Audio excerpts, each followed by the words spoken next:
తిరుప్పావై అనేటటువంటి వ్రతాన్ని చేసినటువంటి తల్లి ప్రపంచమంతటిలోనూ మణిపూస వంటి శ్రీవిల్లిపుత్తూరులో జన్మించినటువంటి గోదాదేవిట. ఏమిటి ఎందుకు అంత మాట వెయ్యడం అంటే, ఆ శ్రీవిల్లిపుత్తూరు ప్రపంచంలో మణి వంటిది అనడానికి ఒక రహస్యం ఉంది. మొట్టమొదట ఈ భూమి అంతా కూడా సముద్రంలో మునిగిపోతుంటే, ఆనాడు రాక్షసులు దీన్ని చాప చుట్టినట్టు చుట్టి పట్టుకుపోతుంటే, వరాహమూర్తి భగవానుడు నీళ్లల్లోకి ప్రవేశించి ఆ రాక్షసుల్ని దునుమాడి తన మూపురమున ధరించి భూమిని పైకెత్తారు. పైకెత్తిన తరువాత భూదేవిని పైకెత్తారు కాబట్టి భూమిని భరించారు కాబట్టి భూమి ఆయనకి భార్య, ఆయన భర్త. అందుకని ఆ భూమిని యథాస్థితిలో ఉంచి తన అవతార సమాప్తి చేసే ముందు భూదేవిని అడిగారు, నీకు ఇంకేమైనా కోరికుందా అని. అడిగితే భూదేవి ఆనాడు ఒక కోరిక కోరింది. స్వామి, నువ్వు ఇవాళ ఏ రూపంలో ఉన్నావో అదే రూపంతో నాతో కొంతకాలము పాటు గడపవలసినది అని అడిగింది. తప్పకుండా అలాగే గడుపుతానని ఆదివరాహమూర్తి అవతారములో ఉన్నప్పుడు భూదేవితో కలిసి దక్షిణ భారతదేశంలో ఇప్పుడు శ్రీవిల్లిపుత్తూర్ అన్న క్షేత్రము ఎక్కడుందో అక్కడ ఉన్న అడవులలో స్వామి భూదేవితో కలిసి తిరుగుతుండేవాట. భగవానుడు ఎక్కడ ఏ రూపంలో ఉన్న యోగులు గుర్తిస్తారు. అందుకని అవతారమును దాల్చి, అంటే అక్కడే ఉన్నాడా, అంతటా ఉన్నవాడు అక్కడ కనబడతాడు. ఇప్పుడు కరెంట్ ఉంది, కరెంటు ఇదంతా కరెంట్ ఉంది, తీగలంతా కరెంట్ ఉంది, కానీ ప్రస్ఫుటంగా ఎక్కడ కనపడుతోంది? ఈ లైట్ లో కనపడుతోంది. అంటే ఈ లైట్ లోనే కరెంట్ ఉందండి, ఆ తీగల్లో కరెంట్ లేదంటే ముట్టుకుంటే తెలుస్తుంది. అందుకని ముట్టుకోకూడదు. ఇక్కడ ఇలా దీపం ఉంది కాబట్టి ప్రస్ఫుటంగా తెలుస్తోంది విద్యుత్ ఉందని. అంత మాత్రం చేతి ఇదంతా లేదనే, ఆ వైరంతా ఉంది విద్యుత్తు. అలా ఒక్కొక్క నాడు భగవానుడు ఒక్కొక్క చోట అవతారమూర్తి ప్రస్ఫుటంగా కనపడతాడు. అలా ఆదివరాహమూర్తిగా ఆయన అరణ్యములలో సంచారము చేస్తున్నప్పుడు యోగులందరూ అక్కడికి చేరారు.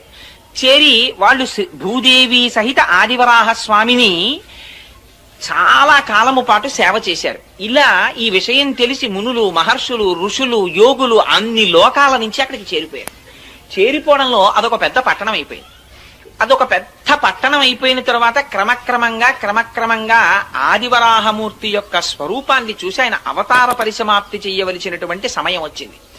అందుకని ఋషుల నోటి వెంట ఒక మాట వచ్చింది, స్వామి నువ్వు ఆదివరాహమూర్తిగా కాకుండా వేరొక స్వరూపంతో కనపడు అని అడిగారు. అడిగితే ఆయన వెంటనే వటపత్రశాయిగా మారారు. మారి ఆ ఆదివరాహమూర్తి యొక్క స్వరూపం ఆ వైకుంఠనాథుడిలోకి చేరిపోయింది. చేరి ఆయన శ్రీవైకుంఠానికి వెళ్ళిపోయారు. భూదేవికి, భూమి యొక్క అధిష్టాన దేవత అయినటువంటి భూదేవి కూడా ఆయన పాదముల దగ్గర కూర్చొని పాదములు ఒత్తుతూ ఉంటుంది. అలా వెళ్లిపోయే ముందు ఒక విచిత్రం జరిగింది. ఋషులందరూ అక్కడ ఉండి భగవానుడున్నాడని యాగాలు చేస్తుంటే వెంటనే అక్కడికి రాక్షసులు వచ్చారు. ఇవి రెండు ఎప్పుడూ చేరుతాయండి భగవానుడున్న చోట. అందుకే భగవానుడికి సూర్యుడు చంద్రుడు కళ్ళు. రాక్షసులు ఉంటారు, భక్తులు ఉంటారు ఒకే చోట. ఆ రాక్షసుల పట్ల సూర్యుడనే కన్నుతో చూస్తుంటాడు తేజోవంతంగా, భక్తుల పట్ల చంద్రుడనే కన్నుతో చూస్తుంటాడు ప్రశాంతంగా. అందుకే గోపికలు పూర్ణచంద్రుడి వంటి ముఖంతో ఉన్నారంటే భగవంతుని యొక్క అనుగ్రహాన్ని పొందారు వాళ్ళు. రాక్షసులు వచ్చి ఆ మహర్షుల్ని వేధిస్తున్నారు, రక్తమాంసాల్ని తెచ్చి యజ్ఞగుండాల్లో పడేస్తున్నారు. ఈ ఋషులందరూ ఆ అరణ్యంలో తిరుగుతున్నటువంటి ఆదివరాహమూర్తి పాదములు పట్టి ప్రార్థించారు, స్వామి నీ అవతార పరిసమాప్తి అయిపోతోంది, ఈ రాక్షసుల్ని దునుమాడమని. ఆయన అన్నారు, ఈ మాత్రం రాక్షసుల్ని దునుమాడడానికి నేను రావలసిన అవసరం లేదు, నా సుదర్శనాన్ని పంపిస్తున్నానన్నారు. వెంటనే చక్రం బయలుదేరి వచ్చింది. వచ్చి అందులో అన్నారు, ఆ వ్యాఖ్యానంలో ఒక విచిత్రమైన మాట రాశారు. అదిట ముందు ఎవరిని చంపిందంటేట ఆ రాక్షసుల యొక్క రథముల చక్రములను పడగొట్టిందిట. ఎందుకంటే మీరు చక్రాలు నేను చక్రాలు ఏమిటే, ఇన్ని చక్రాలు ఉండడానికి వీలేదు, ఒక చక్రమే ఉండాలని ముందు చక్రాలు పడగొట్టిందిట. రథాలు పడిపోతే వాళ్ళందరూ కింద పడ్డారట. కొన్ని కోట్ల మంది రాక్షసుల్ని సంహరించేసిందిట చక్రం. సంహరించేస్తే దాని నిండా రక్తం మాంసం అంటుకుపోయి మళ్ళీ స్వామి ధరించడానికి అనుకూలమైన స్థితిని పొందడానికి ఆనాడు ఆదివరాహమూర్తి వరుణుణ్ణి పిలిచారట. పిలిచి ఒకసారి చక్రం కడగాలి, ఇక్కడ ఏదైనా నీటిని ఏర్పాటు చేయమన్నారు. స్వామి సుదర్శనాన్ని కడగడానికి సామాన్యమైనటువంటి నీళ్ళేమిటి, గంగా యమునా సరస్వతుల్ని పిలుస్తున్నానని గంగా యమునా సరస్వతుల్ని పిలిచారట. అదే తిరుముక్కోళ తీర్థము అని శ్రీవిల్లిపుత్తూరులో తీర్థం ఏర్పడింది. అందులో సుదర్శనాన్ని కడిగారు. అందుకని ఆ తీర్థంలో స్నానం చేసినటువంటి వాళ్ళకి ఆధ్యాత్మిక జ్ఞానం వస్తుంది అంటారు. సుదర్శనం అంటే మంచి దర్శనము. సుదర్శనాన్ని కడిగారు కనుక దీనితో చూసేటటువంటి దర్శనం ప్రపంచాన్ని చూస్తుంది. ఇక్కడి నుంచి ఆంతరనేత్రంతో చూసేటటువంటి దర్శనం పరమాత్మని చూపిస్తుంది. అది సుదర్శనం కడగడం. అందుకని ఆ కోనేటిలో స్నానం చేస్తారు. సరే, ఆదివరాహమూర్తి తిరిగి వైకుంఠనాథుడిగా వెళ్ళిపోయారు. ఇక్కడ శేషసాయిగా ఆయన అంశ ఉండిపోయింది. అదే మున్నూరు దేవాలయం అని కృష్ణమూర్తి గుడి ఉండిపోయింది శ్రీవిల్లిపుత్తూరులో. అప్పటికి దాని పేరు శ్రీవిల్లిపుత్తూరు కాదు. వెళ్ళిపోయి ఉండగా ఒకనాడు భూదేవి ఆయన పాదములొత్తుతూ ఎందుకో ఒక ప్రశ్న వేసింది. స్వామి, మీకు అనేక రకములైనటువంటి కైంకర్యములు జరుగుతుంటాయి కదా, పుష్పార్చన చేస్తారు, తులసితో అర్చన చేస్తారు, అభిషేకం చేస్తారు. అసలు ఈ అర్చనలన్నింటిల్లో మీకు ప్రీతిపాత్రమైన అర్చన ఏది అని అడిగింది. అడిగినది భూదేవి అడిగింది కనుక ఆయన అన్నారు, నాకు పుష్పార్చన ప్రీతి అన్నారు. పుష్పాలు ఎక్కడి నుంచి రావాలి? భూమిలోంచి రావాలి.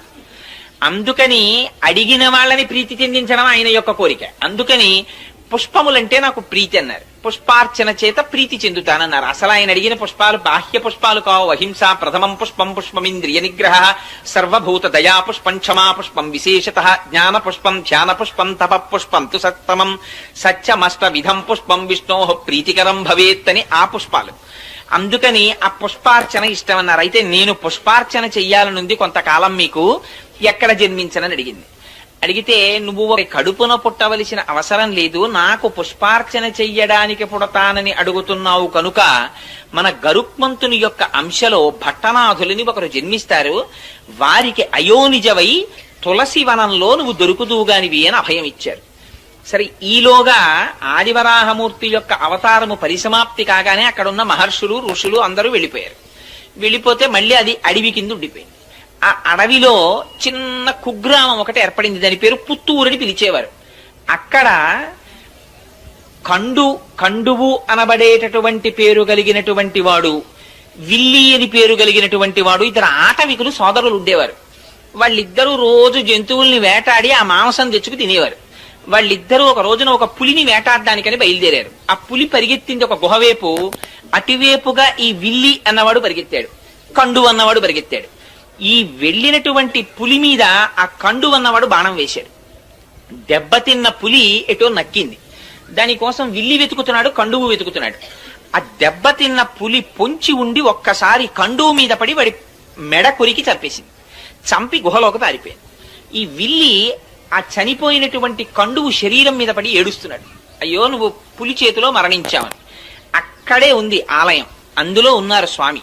వీడి ఏడుపు విని బాధ చెంది ఆయన బయటికి వచ్చారు. ఒక ముసలి బ్రాహ్మణ రూపంలో వచ్చి, ఏమయ్యా నీ తమ్ముడి గురించి అంత విలపిస్తున్నావు, నీ తమ్ముణ్ణి బ్రతికిస్తాను, ఈ ఆలయం ఒక చిన్న గుడి కడతావా అని అడిగారు. అంటే భగవానుడు రాబోయేటటువంటి విషయాల్ని ఉద్ధరించడానికి ఇప్పటి నుంచే ఆయనకు ఒక ప్రణాళిక ఉంటుంది. అందుకని గుడి కడతావా అన్నారు. అంటే ఆయన అన్నాడు తొందరలో, అలాగే కడతాను కానీ ముందు నా తమ్ముణ్ణి బతికిస్తే కడతానన్నాడు. నువ్వు కట్టు, తమ్ముణ్ణి బతికిస్తానన్నారు. కాదు, ముందు తమ్ముణ్ణి బతికించు, నేను కడతానన్నారు. సంకల్పం చేస్తే ఎంతసేపు అండి? ఆ పిల్లాడు ఆయన బతికాడు. ఇప్పుడు గుడి కట్టన్నారు. అప్పుడు అన్నాడు, అయ్యో మా తమ్ముడి కోసం అన్నాను గాని గుడి కట్టడానికి డబ్బులు ఉండాలి, వేటగాడిని నా దగ్గర డబ్బు ఎక్కడ ఉంది అన్నాడు. ఆయన అన్నారు, గుహలో పులి దూరింది కదా, లోపలికి వెళ్ళి పులిని చంపు, ఆ గుహలో నిధులున్నాయి, ఆ నిధి పట్టుకొచ్చి గుడి కట్టన్నారు. అంటే ఈ విల్లి అనేటటువంటి వాడు ఆ గుహలో దూరి పులిని చంపి నిధిని తెచ్చి గుడి కట్టాడు. అది పుత్తూరు అనబడేటటువంటి కుగ్రామం విల్లి అనేటటువంటి వాడి చేత దేవాలయ నిర్మాణం భగవంతుని పనుపున జరిగింది కాబట్టి విల్లిపుత్తూరైంది. ఆ విల్లిపుత్తూరుకి గరుడుని యొక్క అంశలో భట్టనాథులు వచ్చారు. ఆ భట్టనాథులే పెరియాళ్వార్. ఆ పెరియాళ్వార్ ఒకనాడు పుష్పవాటిక పెంచుతుండగా తులసివనంలో భూదేవి యొక్క అంశలో ఆ గోదాదేవి ఆవిర్భవిస్తే ఆ పిల్లని చూశారు ఆయన. అయ్యో చిన్న పిల్ల ఈ పొదలో దొరికింది అని, ఆయనకి ఏది పూల మొక్కలలో దొరికినా అది కూడా పువ్వే. అందుకని పట్టుకెళ్లి కృష్ణుడి గుళ్ళో పెట్టేశారు. పెట్టేస్తే అశరీరవాణి పలికింది. పైగా అక్కడ ఉన్న భక్తులలో ఒకరి మీదకి ఆవహించి ఆనాడు శ్రీ మహావిష్ణువు మాట్లాడారు. నా అనుగ్రహవశం చేత అయోనిజగా జన్మించింది ఆవిడ భూదేవి అంశ, కన్న తండ్రిలా నువ్వు పాలించన్నారు. సరే అని తీసుకొచ్చారు, భార్యకి ఇచ్చారు. ఆ పిల్ల పెరిగి పెద్దదవుతోంది, మంచి యవ్వనంలో ప్రవేశించింది. నువ్వు పుష్పవాటికకి రాకు, యవ్వనంలో ఉన్నావు కదా, బయట తిరగకూడదు, నువ్వు ఇంట్లో ఉండి పుష్పమాలలు కట్టు, నేను పువ్వులు తెస్తానన్నారు. సరే మీకు తెలిసి ఇంకా కథ. ఆయన పువ్వులు తెచ్చేవారు, ఈవిడ పువ్వులు కడుతుండేది. కట్టిన తరువాత తండ్రి గారు చూడకుండా ఆ పుష్పమాల తన మెడలో వేసుకుని జడలో పెట్టుకుని ఒకసారి నూతులో చూసుకుని ఓసారి అద్దంలో చూసుకుని ఆ పుష్పమాల తీసి బుట్టలో పెట్టేది. ఈ పుష్పమాల పట్టుకుని ఆయన కృష్ణ పరమాత్మకు పట్టుకెళ్లేవారు. అర్చకులు ఆ పుష్పమాల అలంకారం చేద్దామని తీస్తే అందులో మామూలుగా పువ్వు కొండవలసినటువంటి వాసన కన్నా కూడా దివ్యమైన పరిమళం కనపడింది. ఇటు మల్లె పువ్వులా కాకుండా ఇంత పరిమళాలు వస్తున్నాయి ఏమిటి పువ్వులని, బహుశా ఇదంతా భట్టనాథుల యొక్క తప ఫలితం అయి ఉంటుంది, ఆయనకున్న కైంకర్యనిష్ట అయి ఉంటుంది అనుకున్నారు. ఏమిటి ఇంత వాసన అని అర్చకులు మార్చి మార్చి ఆ పూలదండని చూస్తుంటే అందులో దీర్ఘకేశం కనపడింది, అంటే పొడుగాటి వెంట్రుక.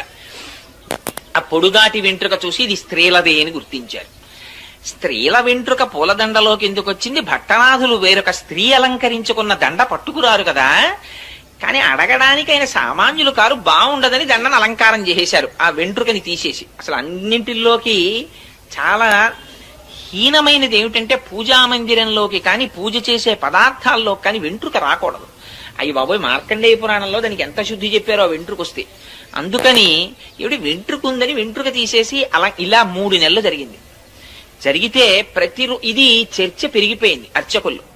రోజు దీర్ఘకేశం వస్తోంది, భట్టనాథులు అలాంటి వాళ్ళు కారు, పైగా వెంట్రుకకి సువాసన ఉంటోంది, ఏమిటి విచిత్రం అని. సరే 3 నెలలు అయిపోయిన తరువాత ఒక రోజున మళ్ళీ అటువంటి పుష్పమాల వచ్చింది.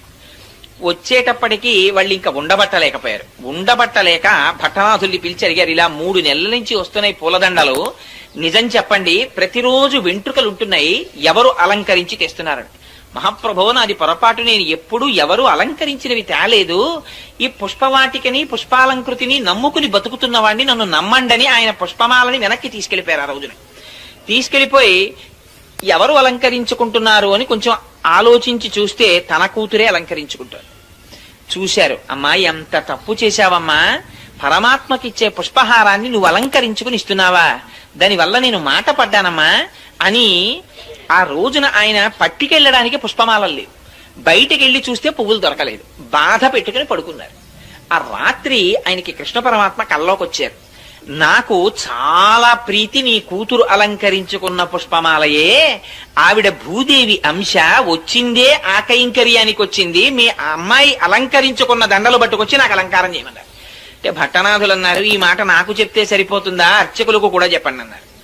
అంటే ఆయన మళ్ళీ అర్చకులకి అశరీరవాణిగా పలికి వినిపించారు. అప్పటి నుంచి అందుకని మాలని ధరించి ముక్త విడిచిపెట్టి ఇచ్చినది కాబట్టి ఆవిడికి ఆముక్త మాల్యద అని పేరొచ్చింది. ఆ పుష్పహారాన్ని పట్టుకొచ్చి స్వామికి అలంకారం చేసేవారు. సరే కొన్నాళ్లు పోయిన తరువాత భట్టనాథులు అడిగారు, అనగా పెరియాళ్వార్ విష్ణు చిత్తులు, అమ్మా నీకు యవ్వనం వచ్చింది కదా, వివాహం చెయ్యాలి కదా, ఎవరిని వివాహం చేసుకుంటావు అని అడిగారు.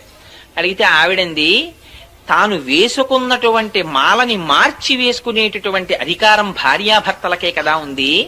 మనం ఒక పని చేస్తుంటాం సాధారణంగా, వివాహంలో కానీ ఎందులోనన్నా దండలు వేయించే సాంప్రదాయం ఉంటుంది. అందులో సాధారణంగా ఇద్దరికి చెరుకో దండ ఇచ్చి ఆ దండలు వాళ్ళ మెళ్ళో వీళ్ల మెళ్ళో వేయిస్తారు. అది కాదు అసలు.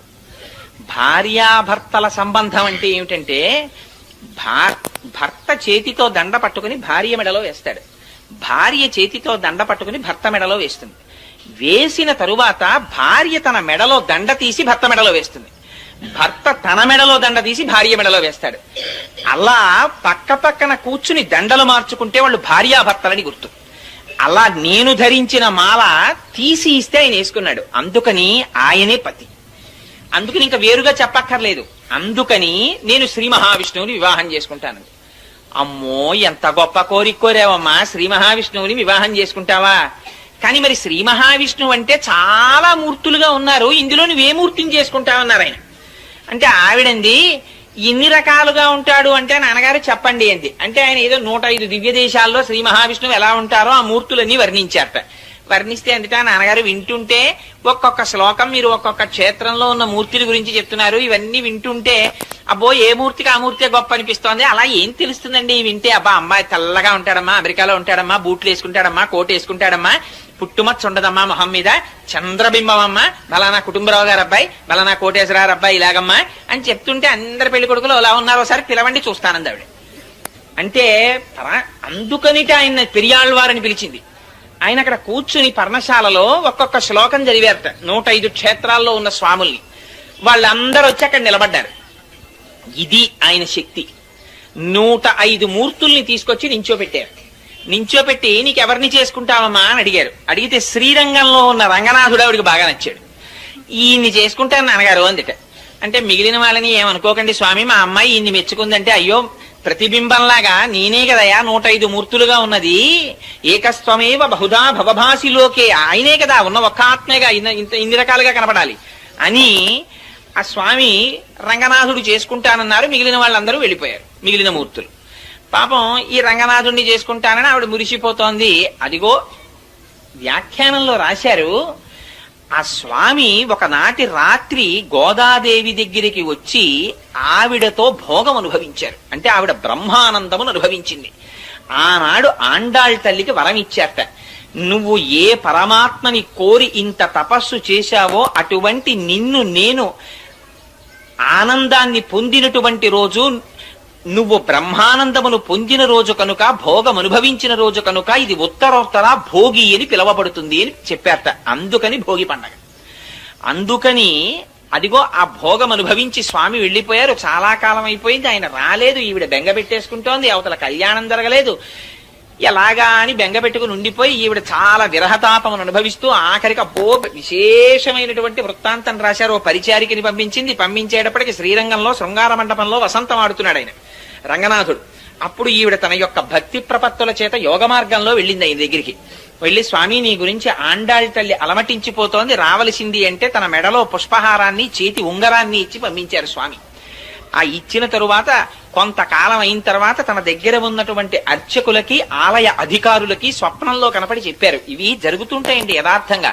అన్నవరం సత్యనారాయణ స్వామి వారు వెలిసే ముందు అనువంశిక ధర్మకర్తకి ఆయన స్నేహితుడు ప్రకాశరావు గారికి ఒకే రోజు రాత్రి కల్లోకి వచ్చి చెప్పారు, నేను అంకోల వృక్షం కింద ఉన్నాను, నన్ను పైకి తీసి ప్రతిష్ఠ చెయ్యండి అని. ఎప్పుడో కాదు, ఈ మధ్య అప్పుడే అన్నవరంలో ప్రతిష్ఠ జరిగింది. అందుకని అలా కలలో కనపడి చెప్తే ఆలయ అధికారులకి ఏమని చెప్పారంటే, మీరు నా కోసం వజ్రవైఢూర్య సహితమైనటువంటి పల్లకీని ఎలా పంపిస్తారో అలా గోదాదేవికి పంపించండి. పంపిస్తే ఆవిడ పల్లకి ఎక్కి వస్తుంది. వచ్చిన తరువాత నేను ఆవిడ్ని కళ్యాణం చేసుకుంటానని చెప్పారు. అలా కళ్యాణం చేసుకుంటానని రంగనాథుడు పలికినటువంటి మాట మేరకి పల్లకిని, ఆ ఛత్రాన్ని, చామరాన్ని అన్నిటినీ తీసుకుని విష్ణుచిత్తుడి ఇంటికి వెళ్లారు. వెడితే విష్ణుచిత్తుల వారు ఆ రాజుగారికి కబురు చేశారు. అంతకుముందు పరతత్వ నిర్ణయంలో రాజ్యసభలో పాల్గొన్నారు కనుక రాజు తన పరివారం అంతటితో వచ్చాడు. పెద్ద వేడుక కింద ఊరిరిగింపు ఒకటి బయలుదేరి శ్రీరంగం చేరుకున్నారు. చేరుకున్న తర్వాత ఉత్సవమూర్తితో కలిపి అమ్మవారికి వివాహం చేశారు. చేసిన తరువాతట స్పష్టంగా రాశారు. 4 వ్యాఖ్యానాలు ఉన్నాయి గోదాదేవి కళ్యాణం గురించి. 4గింటిల్లో అన్నింటిలో ఆవిడ అంతర్ధానం అయినట్టు రాశారు. కానీ నమ్మాళ్ళవారి దగ్గరికి వెళ్ళినట్టు ఒక చోట 4గింటిలో 4 రకాలు ఈ వివాహం జరిగింది. అందులో పెద్దలు చాలా మంది అంగీకరించినటువంటిది. అందులో వైష్ణవులలో పెద్ద పెద్ద పండితులు సాధికారికంగా అంగీకరించి రాసిన వ్యాఖ్యానాన్ని మాత్రమే నేను విజ్ఞాపన చేస్తున్నాను. అందుకని ఆ తల్లికి ఉత్సవమూర్తితో వివాహం జరిగిన తర్వాత, ఉత్సవమూర్తి అంటే ఒక చోట ఉండదు కదా, మూల విరాట్ లాగా ఉత్సవమూర్తి బయటికి వస్తారు ఊరేగింపుకి. మూల విరాట్ ఎప్పుడు ఆలయంలో ఉంటారు.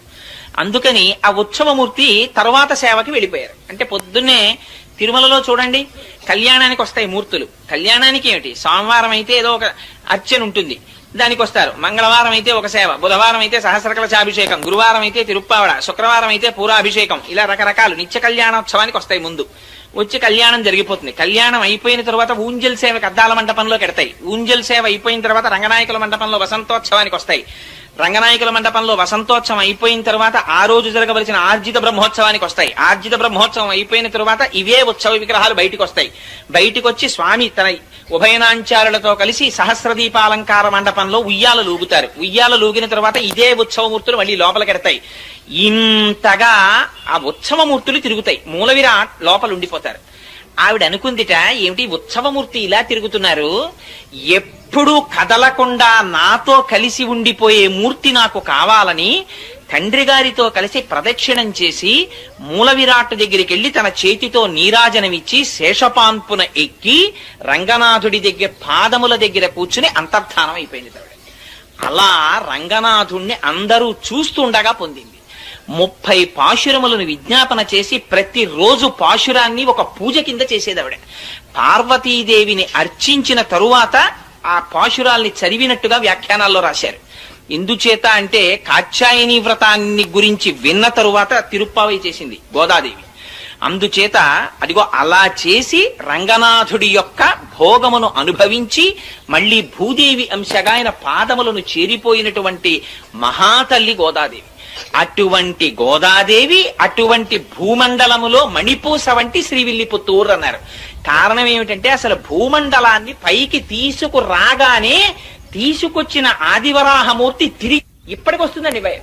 ఊరే పెద్ద పెద్ద తిథులలో శ్రీవిల్లిపుత్తూరు నుంచి మాల వస్తుందో నాని. నేను తిరుమలలో ఏదో ఒక చాలా సేవలు పరమాత్మ చేయించాడు కాబట్టి నాకు ఆ సేవ జ్ఞాపకం లేదు, కానీ ఒక సేవ జరుగుతుండగా శ్రీవిల్లిపుత్తూరు నుంచి మాల వస్తుందన్నారంటే నేను ఆ మాల కోసం అక్కడ నిలబడి ఎదురు చూసి దర్శనం చేశాను. శ్రీవిల్లిపుత్తూరు నుంచి తీసుకొస్తారు. ముందు రోజు శ్రీవిల్లిపుత్తూరులో అమ్మవారికి అలంకారం చేసి మరునాడు ఉదయం తీసేసిన మాలని ప్రత్యేక వాహనంలో తీసుకొస్తారు తిరుమల. తీసుకొచ్చి అలంకారం చేస్తారు స్వామికి ఇప్పటికీ తిరుమలలో. ఇవన్నీ మళ్ళీ పూలబావిలో వేస్తారు. ఒక్క వెంకటాచలంలో మాత్రం స్వామికి అలంకారం చేసిన పుష్పాలని చేతిలో పెట్టరు ప్రసాదంగా. పూలబావి అని వేరే ఉంది, అందులో వేసేస్తారు. మళ్ళీ అదంతా వేరు వృత్తాంతం అనుకోండి. ఎందుకు అలా చేస్తారు అంటే ఇప్పుడు అవన్నీ మనకి ఎందుకు కానండి, ఎప్పుడైనా వెంకటాచలం గురించి చెప్పుకున్నప్పుడు చెప్పుకుందాం. అందుకని అదిగో అటువంటి స్థితి కనుక ఆ గోదాదేవి ఉన్నటువంటి ప్రాంతం భూమండలంలో మణిపూస. ఆ విల్లిపుత్తూర్ శ్రీ సంబంధంగా అమ్మవారు వచ్చింది కనుక శ్రీవిల్లిపుత్తూర్ అయింది. అక్కడ సాక్షాత్ అమ్మవారు వెలిసింది. ఆదివరాహమూర్తి యొక్క అంశ అయిన వటపత్రసాయి వెలిశారు. అక్కడ మహాభక్తుడైన పెరియాళ్వారు వెలిశారు. ఇన్ని ప్రత్యేకతలు ఉండడం చేత అన్నిటిని మించి సుదర్శనాన్ని కడిగినటువంటి పరమ పావనమైన కోనేరు వెలిసింది. అందుకని ఇన్నున్నాయి కాబట్టి అది భూమండలమునకు మణిపూస అయిన శ్రీవిల్లిపుత్తూర్. ఆ శ్రీవిల్లిపుత్తూరులో గోదాదేవి 30 పాశురములను కలిపి మాల కింద అల్లిందిట. అల్లి రంగనాథుడి మెడలో వేసిందిట. ఈ పాటలని పాడినా చదివినా నోము చేసినా బాహ్యార్థమును విన్నా చదివినా అదే ఫలితం అన్నారు. ఏమిటి పాటలకంత ప్రాముఖ్యత ఏమిటి? ఇవి కేవలం పాటలే కదా, 30 పాటలు. ఇది ఏమైనా వ్రతమా లేకపోతే ఏమైనా క్రతువు ఉందా? మరి ఎందుకు ఇంత గొప్పతనం వచ్చింది దీనికి అంటే అసలు దీన్ని బయటికి రావాలని తప్పించి ప్రాణాలు విడిచిపెట్టినటువంటి ఒక మహాపురుషుడు ఒక ఆయన ఉన్నాడు. అక్కడి లింకు తిరుప్పావైకి. ఎక్కడిదో తెలుసా అండి ఇది? నాథయామున మధ్యమాం అస్మదాచార్య పర్యంతాం వందే గురు పరంపరాం అని చదువుతారే. అందులో నాథముని అని ఒక ఆయన ఉన్నారు. ఆయన త్రికాలవేది మహాయోగి. ఆయన ఒకనాడు చెప్పారు, నా కొడుకు మనవడిగా వస్తున్నారు. ఆయన ఆ మనవడు వైష్ణవ మతాన్నంతటినీ కూడా ఈ భూమండలం 4 చెరగలా వ్యాప్తి చేస్తాడు. అటువంటి కారణజన్ముడు పుడుతున్నాడు. ఆయనకి నేనే ఈ విష్ణు సంబంధమైనటువంటి పురాణాలు చెప్పాలని కోరికుంది అని చెప్పేవారు శిష్యులతో.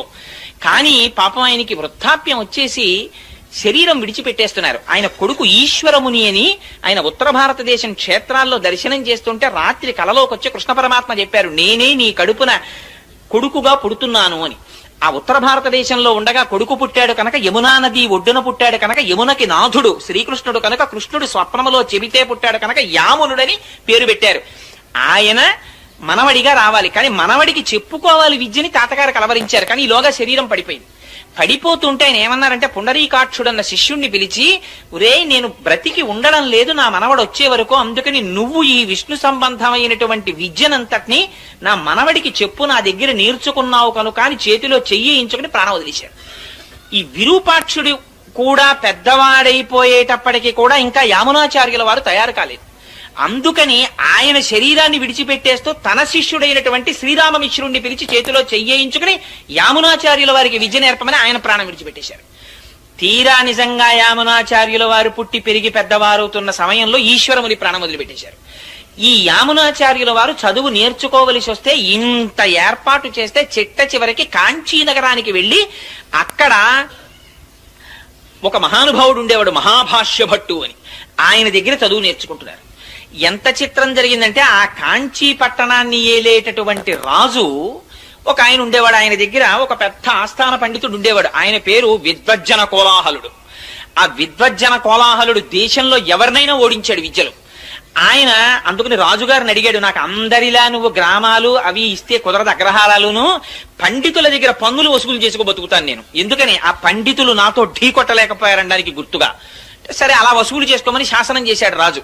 ఆ విద్వజ్జన కోలాహలుడు అందరి దగ్గర పన్నులు వసూలు చేసేవాడు. పండితుడు అన్నవాడు అందరూ పన్ను కట్టాలి ఆయనకి, ఎందుకంటే ఆయన ఓడించలేరు కనుక. యామునాచార్యులు వారు చిన్న పిల్లాడిగా మహాభాష్య భట్టు దగ్గర చదువుకుని వీధరుగు మీద కూర్చొని సంధ్యావందనం చేస్తున్నారు. ఆ రోజున సైనికులు వచ్చి ఈ మహాభాష్య భట్టు గురించి చాలా తక్కువ చేసి మాట్లాడారు. పన్ను కట్టలేదు విద్వజ్జన కోలాహలుడికి, తీసుకెళ్లి కారాగారంలో పారేస్తాం.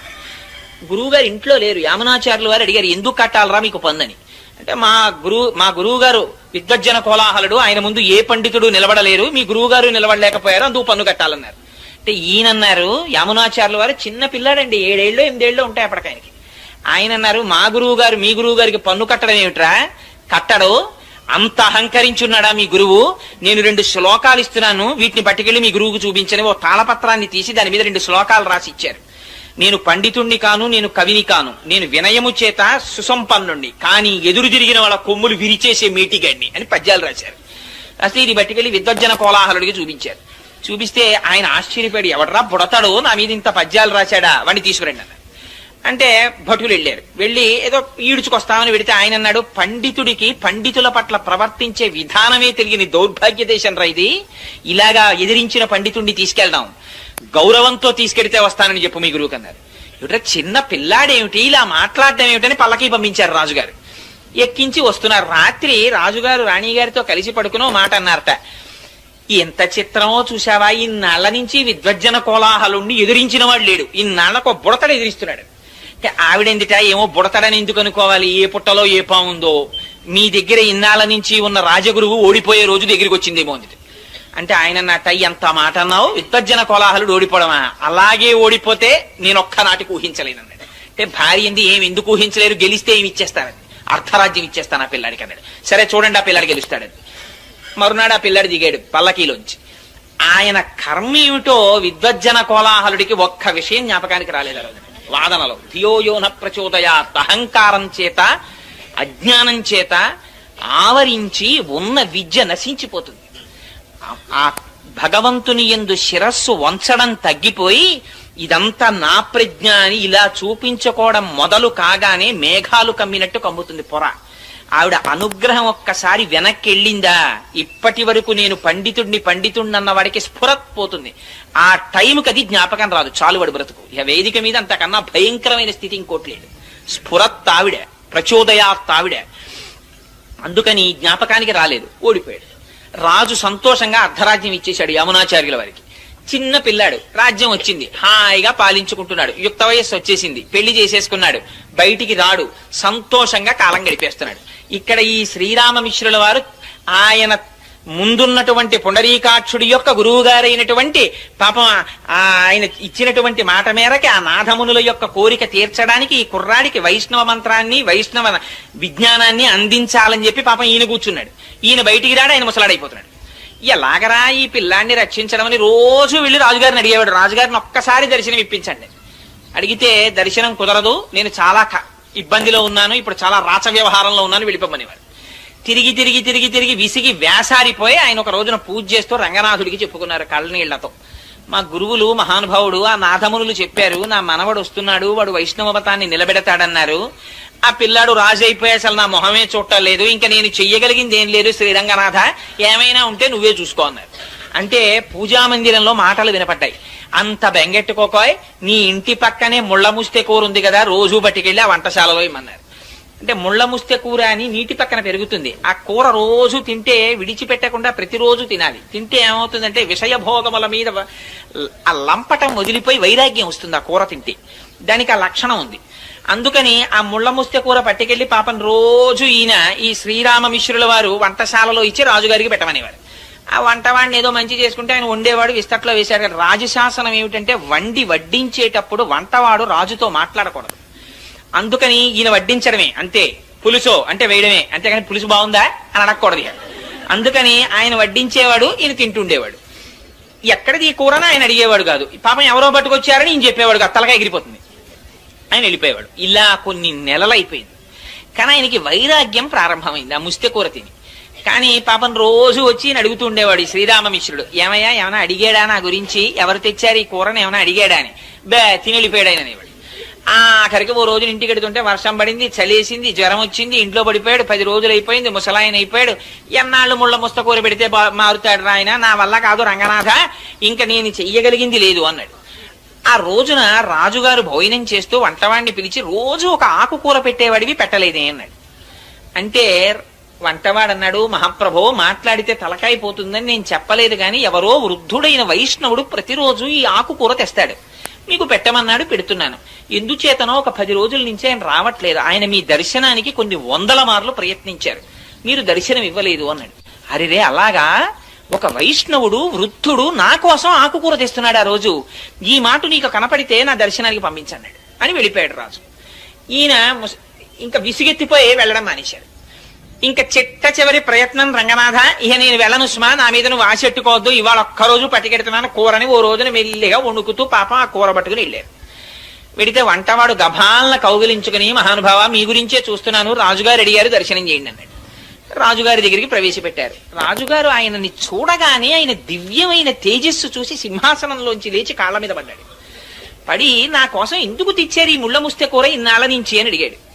అడిగితే ఏమీ లేదండి, మీ తాత ముత్తాతలు పెద్ద నిధి ఒకటి సంపాదించి పెట్టారు, దాన్ని మీకు ఇమ్మన్నారు, ఎలాగో అలా మీ దర్శనం అయితే ఆ నిధి మీకు అప్పచెప్పేద్దాం, పెద్దవాడిని అయిపోతున్నాను కదా అని మిమ్మల్ని అడుగుదామని ఏదో ఒక అనుబంధం పెట్టుకోవడానికి కూర తెచ్చాను అంటే రాజు అన్నాడు, అయ్యో దానికి ఉంది, ఇప్పుడే సైన్యంతో వచ్చేసి ఆ నిధి తెచ్చేసుకుంటాను, ఎక్కడుంది చెప్పండి అన్నాడు. అంటే అబ్బాయి అలా కుదరదు రాజా, దానికి ఒక చిన్న షరత్ ఒకటి ఉంది, కొంచెం మీరు భగవద్గీత 18 అధ్యాయాలు చదివేస్తే తీసుకెళ్లి మీకు ఆ నిధి ఇచ్చేస్తామన్నాడు. భగవద్గీత అప్పటికి ఆయనకి కూడా ఈ కూర తిని తిని తిని తిని తిని అసలు నేను ఎందుకు వచ్చానన్న వైరాగ్యం ప్రారంభమైంది. అందుకని ఆ భగవద్గీత ఎవరో మళ్ళీ నేను కొత్తగా పండితుడిని ఎక్కడ చూసుకుంటాను, మీరే చెప్పకూడదా రోజు అన్నాడు. అంతకన్నా భాగ్యమా మహానుభావ, నాథమునుల కోరిక తీరుతుందని ప్రతిరోజు వచ్చి 18 అధ్యాయాలు చెప్పాడు. పూర్ణమైన వైరాగ్యం వచ్చింది రాజుకి. ఇప్పుడు చూపిస్తారా నిధిని అని అడిగాడు. ఆ రోజు కోసమే ఎదురు చూస్తున్నాను మహారాజా, రెండని తీసుకెళ్లాడు శ్రీరంగానికి. తీసుకెళ్లి ఆ శ్రీరంగనాథుడు ఇలా పడుకుని దక్షిణ దిక్కికి చూస్తూ ఇలా పడుకుని ఉంటారు. ఆ పాదముల దగ్గర శ్రీదేవి భూదేవి ఉంటారు. ఆ శ్రీరంగనాథుడి పాదాలు చూపించి, ఇదే మీ తాత ముత్తాతలు మీకు ఇచ్చిన పెన్నిధి, ఈ పెన్నిధిని మళ్ళీ మీకప్పజెప్పాలని ఆ పాదములను కొలిచేటటువంటి వైష్ణవుల యొక్క భక్తి, ఆ సాహిత్యము, ఆ సంపద ఇవన్నీ నిలబెట్టేటట్టుగా మీరు ఒక గొప్ప ఆచార్యులు కావాలని మీ తాత అపేక్షించారు, కానీ మీరు రాచరికంలో పడిపోయారు అని చెప్పి శ్రీరంగనాథుడి పాదాలు చూపించి అది నిధి అని చెప్పారు. వెంటనే ఆయన ఏం చేశాడంటే తన కొడుక్కి పట్టాభిషేకం చేసేసి శ్రీరంగంలో పర్ణశాల నిర్మించుకుని 5 పుస్తకాలు రాశారు. రాసి దేశంలో ఎందరో పండితుల్ని ఓడించి వైష్ణవ మతాన్ని స్థాపించారు. ఆయన స్థాపించిన వారు 120 సంవత్సరాలు బ్రతికారు.